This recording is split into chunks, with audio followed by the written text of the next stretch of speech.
it's Dusty Martin with Corcoran Platinum Living, dropping in now with part 4 of how to sell your home in Arizona.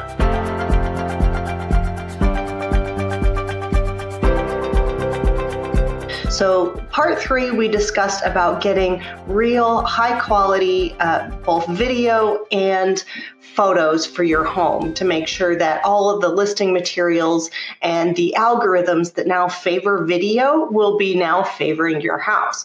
So if you haven't done that yet, stop now, go back to either step 3, or if step 3 wasn't an option for you, go back to step 1, find yourself a realtor who will do those things. All right, so step 4 is going to be all of the pre-marketing in preparation for an open house.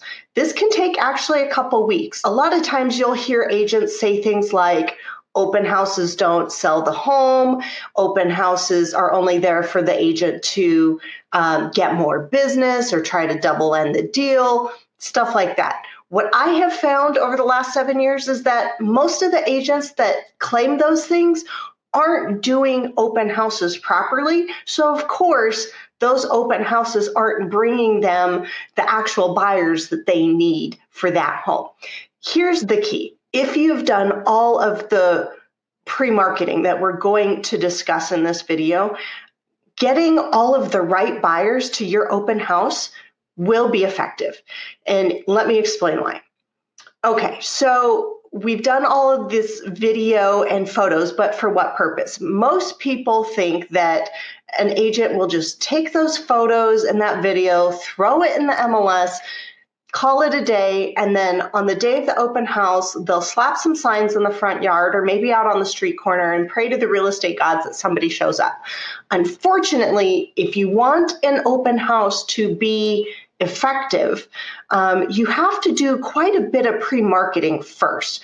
Now, what I mean by pre-marketing, there's several things that I'm going to talk about. First and foremost, your agent, if they are not already, needs to be running effective social media campaigns. And I don't just mean Facebook or Instagram, but they also need to be accessing Google with display ads and targeting the right types of buyers that are most likely to be interested in your type of home. In other words, somebody in a particular area.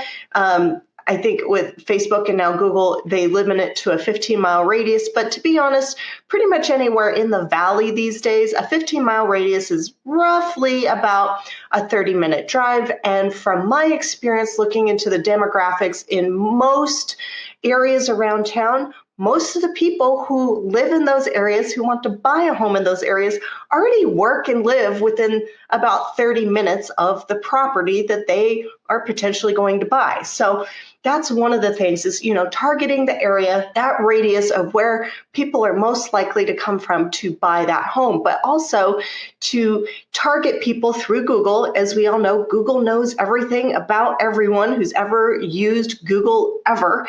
And they have data that shows who's interested in shopping for a home, who's getting ready to make a relocation, who's interested in certain other locations, not just around the country, but around the world.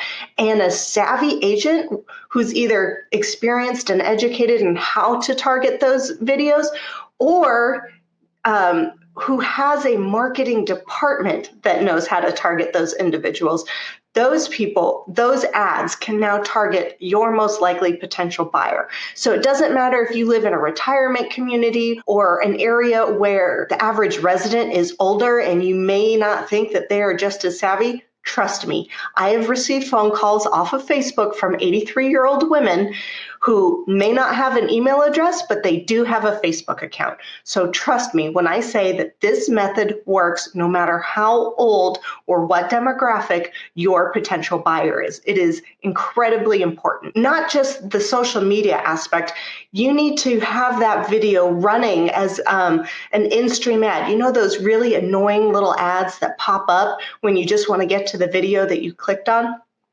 Those are the type of ads that a savvy agent with either the right education or the right technology department can target those buyers to put your home in front of their eyes long before an agent ever tells them that it's coming, or long before 24 hours in this case, before it ever goes on the MLS.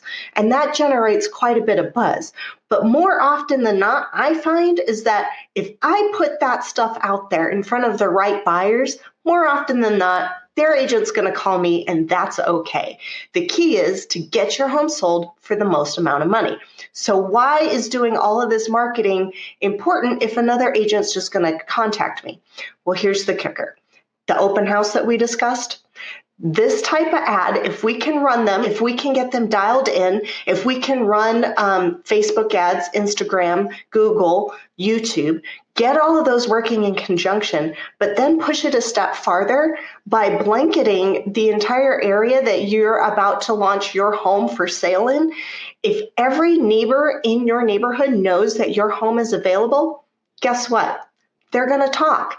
And I hate to say it, but so many times people are concerned about the neighbors just wanting to look inside their home and be nosy. Unfortunately, Karen, the nosy neighbor, is probably your best advertising because she is going to run her mouth to everyone, and it is free advertising.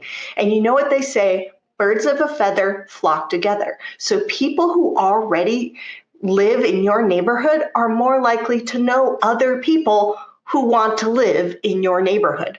So by sending those postcards, I know people think it's outdated and direct mail doesn't work anymore, but honestly, direct mail works a lot better than you would think, especially since so many companies no longer use it as a way of marketing because they think social media is the only way to go these days. So if you're blanketing every single one of those aspects and making sure that all the neighbors know that they are invited to an open house at your home the day it goes on the market or the day of your open house, then you've just racked up more advertising than you could ever potentially buy, because the most valuable thing is to hear somebody else talking about your home. But that open house is actually going to serve another purpose. Remember what I said about all those other buyers calling their agents and wanting to get into the home?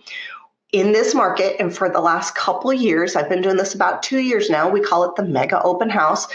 We use this method to where we go coming soon in the MLS, sometimes about a week prior, up to 3 days prior, anywhere from 7 to 3 days, coming soon. So those serious buyers that are already working with an agent that has given them MLS access and is not waiting and relying on Zillow and Realtor.com.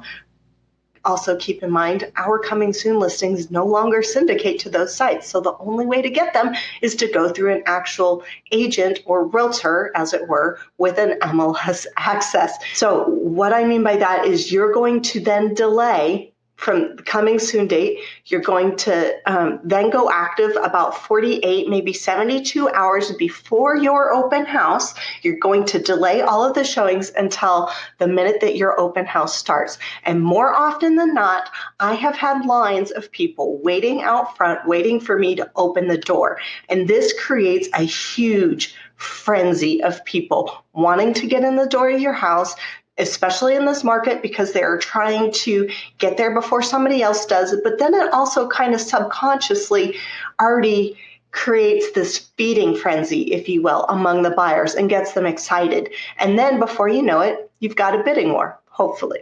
All right, so stick around for part 5. That'll be coming up next. But part 4 is prepare for your open house and do all of your pre-marketing. If you aren't sure about what that should entail for your home, give me a call at 480-717-9405 or visit my website at dustimartinrealtor.com.